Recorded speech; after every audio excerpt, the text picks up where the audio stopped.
Hi again, everybody, and greetings from Hofheinz Pavilion, the home of the Houston Cougars basketball team for the last 44 years. And how do I put this tactfully? I don't think it's changed much during those 44 years. I believe it has in the last 55.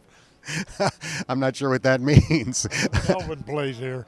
I'm Dan Hoard alongside my partner and pal Chuck Machock. Tonight it's the 13-2 Bearcats against the Cougars, 9 o'clock Cincinnati time. Chuck, let's talk about Houston. They're missing two of their best players.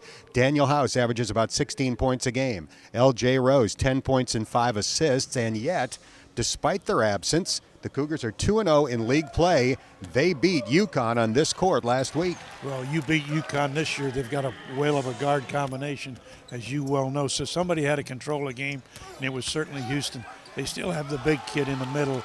That's fourth leading scorer in the league, so you know that there's scoring potential. The big thing I believe we have to do is come in here, as we did when we were in Memphis the other night, and that is control a crowd. You control a crowd by playing in a lead, and we certainly did that, Dan, the entire second half. Based on that UConn game, I'm not sure how much of a crowd there is going to be, but we'll find out tonight at 9 o'clock. Let's talk about Justin Jackson, Chuck. He was named the American Conference Player of the Week for the third consecutive week yesterday. Have you ever seen a Bearcat who has grown so much from his junior year to his senior year? Well, you'd have to start with Kenyon Martin, and I would say no, not even there.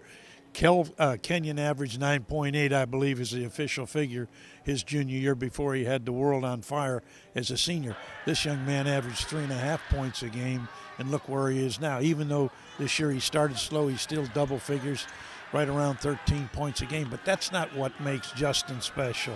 He's a special person, as you and I well know, off the court, but he carries that leadership role with him on the court. I think the kids that are on the court at the time he's playing want to follow him. That's something that you don't always see. They want to incorporate him. They want him to be the one that lights the torch and carries it, and he's been able to do that through what? Through block shots primarily, through steals, through rebounds. He's an entire player. And don't you ever forget, young man, that there was a time at the halftime of our last game, and I said if Jackson has a good game from here on out, he may well be the three-time player of the week, and he did. What an accomplishment. You called it, and I also appreciate the fact that you just referred to me as a young man.